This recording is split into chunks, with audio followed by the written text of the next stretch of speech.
যুক্তরাষ্ট্রে পোশাক রপ্তানিতে অতিরিক্ত শুল্ক আরোপের কারণে সম্ভাব্য সংকট এড়াতে বিশ্বের অন্যান্য দেশে বাজার সম্প্রসারণের কথা ভাবছেন অনেক পোশাক কারখানার মালিকরা। দেশের বর্তমান পোশাক শিল্প খাতে বিদ্যমান সংকট এবং সম্ভাবনা সহ নানা বিষয়ে সম্প্রতি রাজধানীতে Dhaka university friends forum DUFF আয়োজিত আলোচনা সভায় এ তথ্য উঠে আসে। সভায় মূল আলোচক ছিলেন আসন্ন BJMEA নির্বাচনে সম্মিলিত পরিষদ থেকে পরিচালক পদপ্রার্থী মোহাম্মদ রাশিদুর রহমান চঞ্চল। এ সময় উপস্থিত ছিলেন দেশের অন্যান্য পোশাক কারখানা এবং ব্যবসা প্রতিষ্ঠানের ঊর্ধ্বতন কর্মকর্তা সহ প্রিন্ট, ইলেকট্রনিক এবং অনলাইন গণমাধ্যম কর্মীরা। গেল 2 এপ্রিল দেশের তৈরি পোশাক সহ বেশ কিছু পণ্যে 37% পর্যন্ত অতিরিক্ত শুল্ক ধার্য করে যুক্তরাষ্ট্র, যদিও তা এপ্রিল থেকে জুন পর্যন্ত স্থগিত রয়েছে।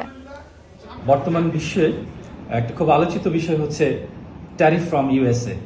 তো এই ট্যারিফের কারণে পুরো বিশ্বই একটা চ্যালেঞ্জের সম্মুখীন হয়েছে। তো আমরা তো as a manufacturer of garment industry, তো আমরা তো অবশ্যই হয়েছি। তো যেই ক্ষতটা অ্যাকচুয়ালি তৈরি হয়েছে এই ট্যারিফের কারণে, এই ক্ষতটাকে পুষিয়ে নেওয়ার জন্য আমাদের অল্টারনেটিভ কি হতে পারে? অল্টারনেটিভ হতে পারে নতুন বাজার। নতুন বাজার কি? চায়না হতে পারে, সৌদি আরবিয়া হতে পারে, মিডল ইস্ট হতে পারে, জাপান হতে পারে, কোরিয়া হতে পারে। তো এই নতুন বাজারগুলোকে যদি আমরা কোপ আপ করতে পারি, তাহলে আমার মনে হয় যে আমাদের সামনে যে চ্যালেঞ্জ এই ট্যারিফের জন্য হয়ে এসছে, এটাকে আমরা সুন্দরভাবে মোকাবেলা করতে পারবো।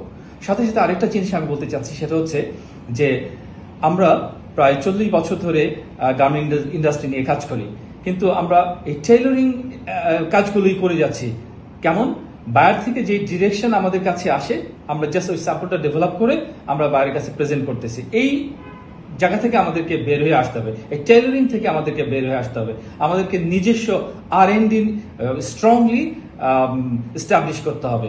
যদি আমরা প্রপার R&D নিয়ে, প্রপার ডেভেলপমেন্ট নিয়ে আমরা বাইরের কাছে যেতে পারি, নতুন বাইরের কাছে যেতে পারি, ভ্যালু এডেড বাইরের কাছে যেতে পারি, আমার মনে হয় এই সংকটময় পরিস্থিতি মোকাবেলা আংশিক সমাধানের পথে আমরা এগিয়ে যাব ইনশাআল্লাহ।